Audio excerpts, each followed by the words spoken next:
Anti-Israel protesters there saying the word revolution. They were up late last night at Ivy League Columbia University, and they lit flares, chanted, "There is no one solution," and "Free Palestine."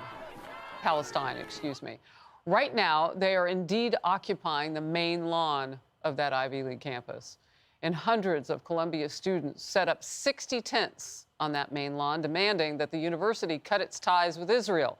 The protest happened the same day. So it started yesterday at the same time as Columbia president was on Capitol Hill getting grilled by lawmakers, particularly Representative Elise Stefanik. She was accused of running one of the worst hotbeds of anti-Semitism and hate. And she defended protesters and refused to tell lawmakers if the hurtful slogan to the river, from the river to the sea is anti-Semitic. Just watch. President Shalvik, earlier today, the question was posed, are chants of "from the river to the sea" anti-Semitic? And Professor Scheitzer, head of the Anti-Semitism Task Force at Columbia State University, you gave a very clear answer. Yes. You, on the other hand, hemmed and hawed, and then eventually said, "I hear them as such. Some people don't." If I were to go through a number of other racial slurs and ask you if those are offensive, if these are racist, I don't think you'd say, "I hear them as such. Some people don't," would you? I'm happy to give you my personal opinion, but I think the question that you're really asking me is, are they forbidden to be said at Columbia? That's not what I'm asking, actually. Okay. All right. Well, then I'm happy I think to give we you... saw your instinct is that I'm wondering, who are you worried about offending? That's my question. No. I feel like I'm speaking as president of Columbia. Wow. Okay. Well, "from the river to the sea" is the play on words here, the cover of the New York Post. See no evil. Republican Senator Ron Johnson of the great state of Wisconsin, member of the Senate Homeland Security Committee. Wonderful to have you in focus and get your expertise on this. First of all, tell me about protecting the homeland and this type of thing going on. Free speech, just kind of dig through it for me. Well, first of all, what troubles me is just the double standard. You know, we have at least a dual system of justice. In this case, this free speech is completely allowed. I mean, can you imagine if these were people with the red MAGA hats on, blocking highways? I mean, they would be, ripped out off those highways violently. The FBI would have a huge task force. They'd devote all kinds of effort to round everybody up and throw them in jail and throw the book at them. The left-wing protesters, the pro-Hamas group, we have left-wing groups bailing them out if there is any kind of arrest. Certainly encouraging no arrests whatsoever, no punishment. So again, it's just the double standard that is grotesque, and the bias and the hypocrisy within the media. Tell me if this is how you would put it. It's almost like there's an extra understanding for the people who hate Israel. Well, they are given a pass. They're apparently on the right side of the radical left-wing narrative of this. And so, yeah, they're going to be given a real pass. And Harris, that is what is really destroying this country, is the deep division, a division that is being driven by these hate groups. And I would call Hamas obviously a hate group, but things like critical race theory, identity politics, that's what's destroying this country, the double standard. Again, we should have equal justice under the law. We should, abhor all kinds of hate speech and all types of, forms of genocide. And apparently, genocide against Israelis is not a problem for some people.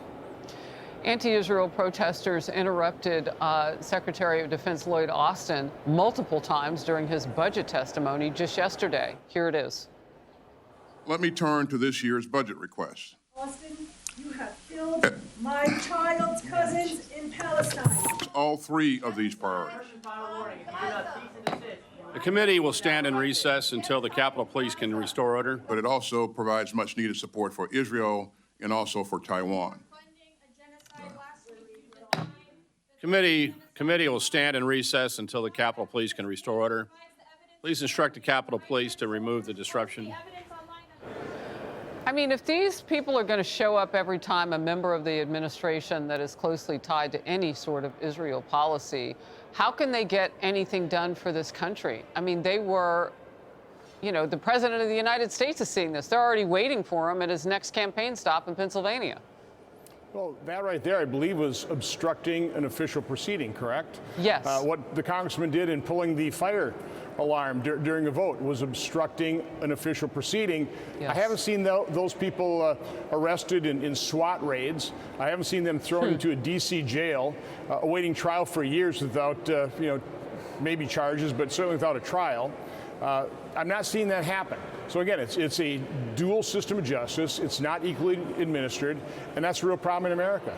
Just real quickly, there's been talk about whether or not they can reach a two-state solution. Why is that even still on the table at this point? Palestine is not a state on its own, yet they chant this.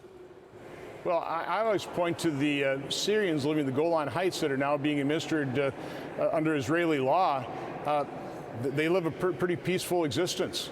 I think they're probably, they should be grateful that they live under a rule of law that Israel provides. So, again, to me, this two-state solution is completely impractical when you have, for example, Palestinians taking over Gaza, electing Hamas, and then Hamas breaking the ceasefire, committing the atrocities of October 10. How can you have a two-state solution with people like that? You can't. I always say that there was a ceasefire in place on October 6th, and on October 7th, they committed massacre against the citizens of Israel.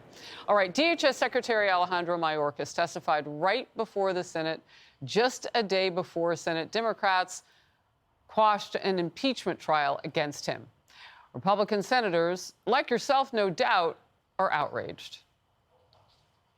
Well, of course, we know what changed for Chuck Schumer, because he's desperate to hold on to the majority in this House. Apparently, you can't be impeached for lying to Congress about how you do your job. Every American needs to understand is this: Democrats put politics over the safety of American families and the security of our great nation. In the 237 years of our nation's history, I don't know that there has been a more shameful day in the United States Senate than today. What we just witnessed was a travesty. The Wall Street editorial board wrote this: Senate Democrats refused to hold even a token trial on the House articles of impeachment, further diminishing this check on executive abuses of power. Yeah, there's no check on it now. Well, they don't want to hold a trial because they want to sweep the catastrophe that their open border policy is under the rug. They don't want Americans to see, the crime, the assaults, the rapes, the murders being perpetrated by people that Alejandro Mayorkas and President Biden and, quite honestly, Democrats here in Congress have allowed in this country. The important point to note is that Democrats, Biden, Mayorkas, they want an open border. They caused this problem. President Trump, using admittedly weakened presidential authority because of the Flores settlement reinterpretation, he was still able to use that authority, and he secured the border. Biden, Mayorkas came to office, they used that exact same authority, and they opened it up, creating this catastrophe. So they got the authority, they just refused to use it. Wow. Senator, thank you very much for the great state of Wisconsin. Great to see you, Senator Johnson. Have a good day. You too. Hey everyone, I'm Emily Campagno. Catch me and my co-hosts Harris Faulkner and Kaylee McEnany on Outnumbered every weekday at 12 p.m. Eastern, or set your DVR. Also, don't forget to subscribe to the Fox News YouTube page for daily highlights.